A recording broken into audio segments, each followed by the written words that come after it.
Hello there, you lot. In today's video, I thought I'd do something quite interesting. A lot of people will learn how to DJ on a beginner DJ controller, and this one here, the CDJ 400, is the most popular beginner DJ controller.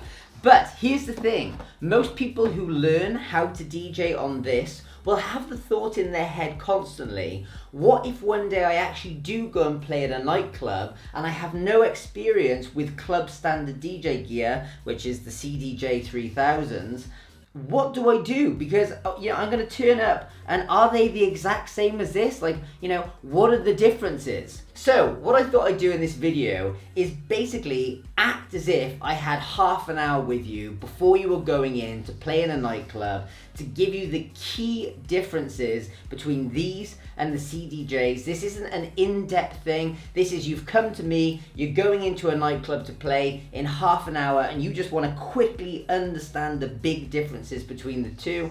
And so this is why I've put this video together. I feel like this is going to be quite an interesting one for people. So let's just get straight into it. I've made a couple of notes over here.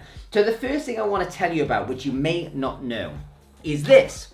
You can actually plug your computer with rekordbox directly into these CDJs, okay? Because a lot of people think, oh yeah, I've got to put all my stuff on USBs and stuff like that. I've never done that before and I don't understand how it all works. Don't stress about that. You can take your computer in and just using the regular cable, you can connect it to the back of one of the CDJs. Now on rekordbox, what you've got to do is come up here and click on export mode. And then what will happen is you give it a second or so, link will appear down in the bottom left-hand corner. When you click link, you will then see two decks at the bottom here and here, which relate to the CDJs, which you can then go and grab a track and drag it down into one of the tracks, and boom, it will appear on the screen. So all this stuff about like having USBs and stuff like that, don't stress out about that. You can take in rekordbox with all your files and everything in place, just like you would with the DDJ 400s. Plug it in and there you go. You're good to go. So that's the first thing, nothing to stress about there. You can just drag stuff in from your computer as you would with the DDJ 400s. Okay, so the second thing I wanted to tell you about is the hot cues. Now the functionality of the hot cues on the DDJ 400 is that they act like the cue button in as much as they're a gate. You press it and it plays the song until you take your finger off and it snaps back to that hot cue position. It doesn't work like that on the CDJ 3000s. You hit the hot cue and it just starts playing, okay? So watch.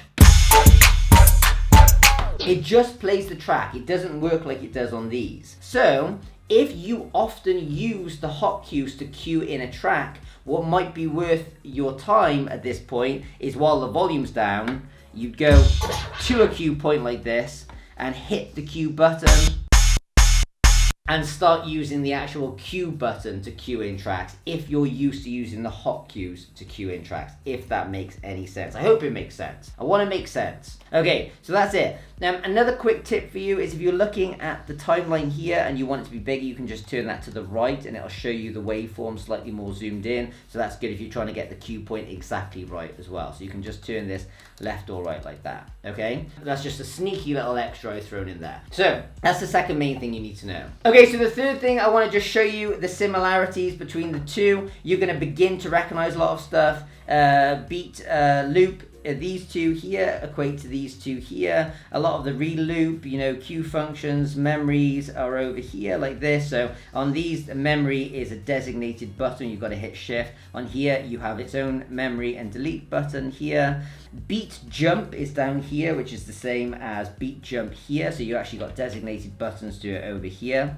There is actually beat loop, so you can press 4 to loop a 4-bar loop or an 8-bar loop here, which is the same as beat loop here. But I would just get used to hitting in and out generally because it's more of a universal thing.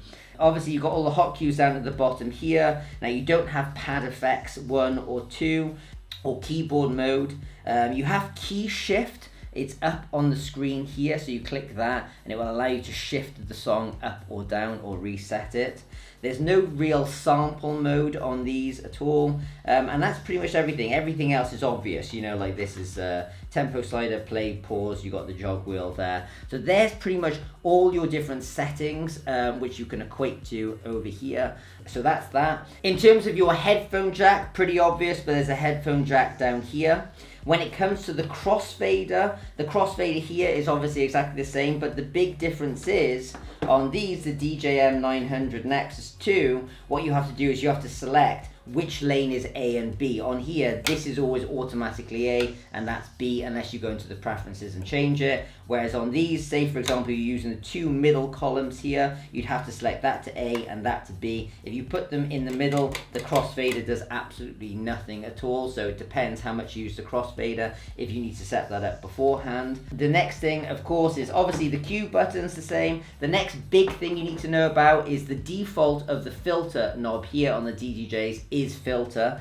But on these, it's not the default. You actually have to come to this section over here and click filter, okay? Now, all these effects do different things. I've got a separate video on that. But all I'm saying is if I had half an hour with you, I just say remember to put that on filter, okay? Which will allow that knob to do what you're used to it doing. The next thing as well is your effects section over here. You have, well, kind of, you know, you have all the effects. It's very similar actually. This section here is similar to this section over here. You just have to remember instead of 1 or 2 here, you have 1, 2, 3 or 4 or master there. So that acts the same. You can come, instead of hitting effects select there, you can just come and select any effect you want here.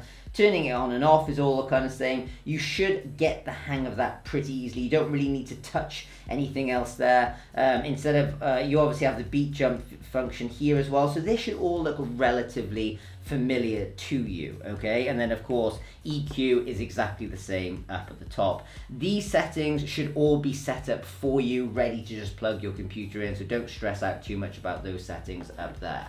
The next thing I tell you about is to make sure that the DJ decks were on vinyl mode, not CDJ mode, okay? You'll know about it pretty quickly if they're not, because if it's on CDJ mode, it stutters like this whenever it's paused. So if you're hearing that noise, you know you've got to put it back on vinyl. But if you just check that it's on vinyl and don't touch it, there's nothing more to worry about there. The next thing I tell you about is what you'll be used to from Rekordbox and the DDJ 400s is having the 2 tracks lined up on top of each other on the screen. That doesn't happen with the CDJ 3000s, but it actually does happen on this screen here. So you'll see the one track that's playing, the main track, the master track, will play at the top of the track that you're about to bring in. But you can swap this view by making this the master. You'll hit this master button here, and it will then show the track over here. So the master will always show at the top of the deck that you're about to bring the music in on. That'll be relatively straightforward and you'll see that quite instantly. But the only thing to know is you can flip the screen by hitting master on one or the other to flick it above one or the other, if that makes sense. At this point, you'd pretty much be good to go and it should feel relatively familiar. That's why I'm just telling you the couple of points you probably wouldn't realize had you never used them before. But the one fun thing I wanted to tell you is these do not have echo out. If you're anything like me, you're very used to using echo out and it's a very easy effect to use on the DDJ 400. You just hit the button and it echoes out for you. So you might be like, heck, where am I going to be without my beloved echo out? Well, the answer is you kind of just have to make a makeshift one, which is way more fiddly, if I'm honest. You have to put that to the track you're going to echo out. So you select it to this one, which is deck 3 in my case, because I've got another deck over here. You then put it to echo, and then you turn it up quite a bit, the kind of like 11 o'clock position here, but don't activate it. Let the track play, and then you're going to activate it and pull it down, which will create an echo out. The only other thing I would say is to have it on like a quarter or a half by just touching quarter or half here on the echo settings. And you activate it and drag it down. Way more effort than just hitting one button, I know, but that is an effect that you will probably want to have at your fingertips. So you just need to know you set it to there, turn it up, press it on and bring it down. It will sound a little bit like this.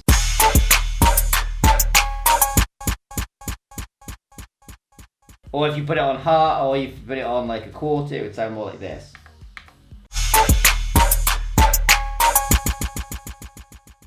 And there's your echo out effect. So that's absolutely it. I don't know how many people will watch this in an emergency situation where they're like, I'm going to go and play a big nightclub tonight and I've never used CDJ before, and I'm not even 100% sure that would be advisable.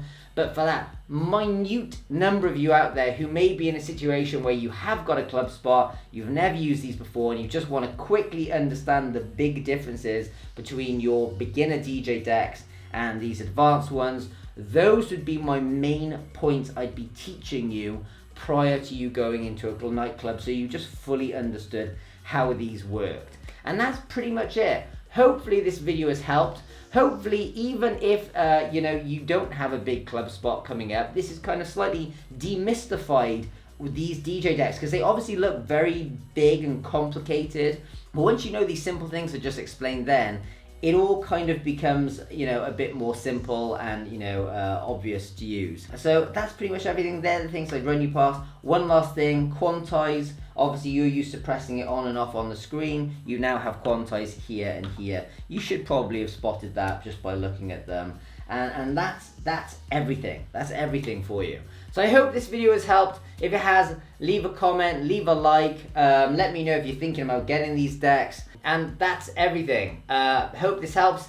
If you are brand new to DJing and you want to learn how to DJ from the beginning upwards, go and check out beginnerdjlessons.com. And I'll see you in tomorrow's video. Ciao.